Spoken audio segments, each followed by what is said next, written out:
So I was sent to Toronto, and so were a team of people from around the world. There was a lady named Dr. Deborah Chance from Carolina. She was sent there. There was a lady, Ma Nitya Atmadayananda, who is the head of the London component of the organization, and she's the head of the country, the whole European continent, actually. So she heads all the temples in Europe, so including England and France and um, Germany. They have a few centers. Sweden. They want a new place in Monaco.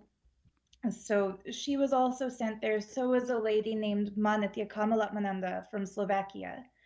And we were each given the same instruction and told not to tell each other. And of course, when we started chatting with each other, it came up that we were each told to find a way to contact Prime Minister Trudeau and get asylum for Nityananda, the Nityananda Gurukul, which is the residential school within the organization.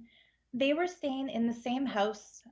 All of us ladies were downstairs. The two kids were upstairs with their chaperone from the school. And we didn't know what this December 31st meant. So I asked her, what beatings are you talking about?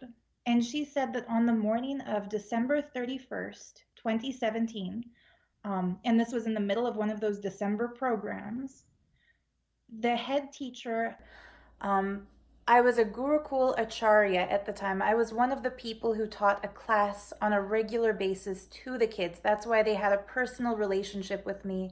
I was one of the few people in the organization who had approval from the power structure, the authorities, meaning Nityananda himself.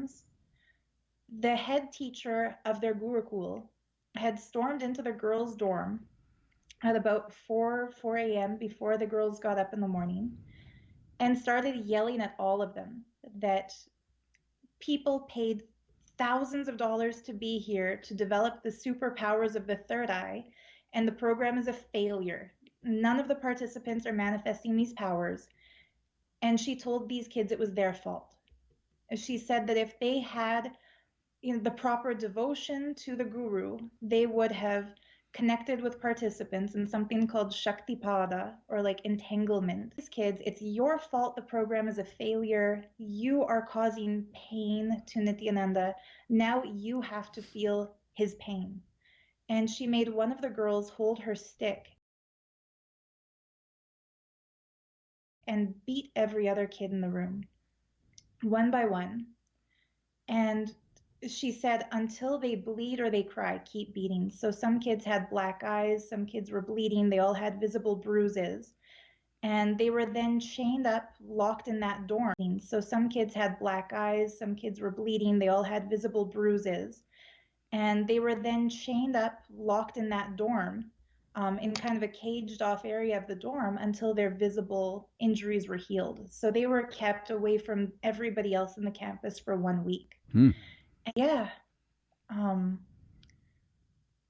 So the school promotes itself as ahimsa, which means nonviolent.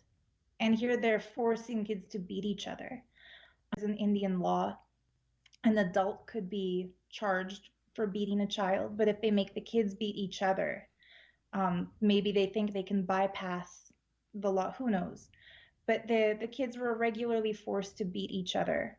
And I asked, why didn't your parents take you out of the school? Because here this kid is saying she doesn't want to go back because of this beating. And she said that the teachers told them that it is guru droha, which means a crime against the guru, if they tell their parents about this beating. If someone calls you and say, don't do that, don't mess with me, don't do this, I'm Kali, I'll destroy you, all of this. And just the tone she would use was so intimidating. Anytime I tried to do anything, call my family, it would be, you don't dare to call your family or I'll curse you. She said, don't call your parents. If you call your parents, I'll punish you and I'll curse you. She said, don't call your parents. If you call your parents, I'll punish you and I'll curse you. I broke. Like, I just had a mental breakdown. I don't care anymore. You've taken everything from me.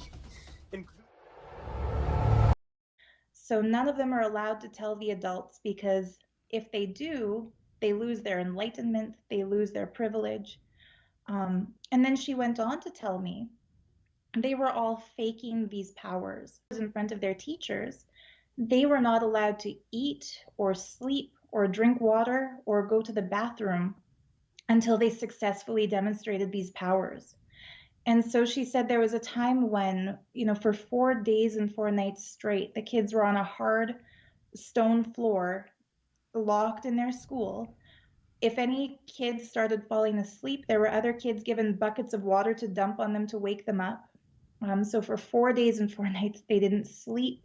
They Jesus didn't. Christ. She would only, when it got to the point where she didn't let me eat anything, I would only eat when she would bring me food and decide. Everything was my life, like if you could imagine, every single aspect was totally under her control. I do think there might have been things that she was putting in the food that was assisting in this sinister plan or whatever. She said kids were going to the bathroom in their pants and starving and sleep depriving kids. That's when I left completely. And I mean, I had to run away. We were all called back to India. But instead of booking a ticket back to India, I booked a ticket to another city in Canada and took off the orange clothes, was even awake. Those kids were in a taxi on their way to the airport. They were back in India within 24 hours. They were on the next flight to Bangalore.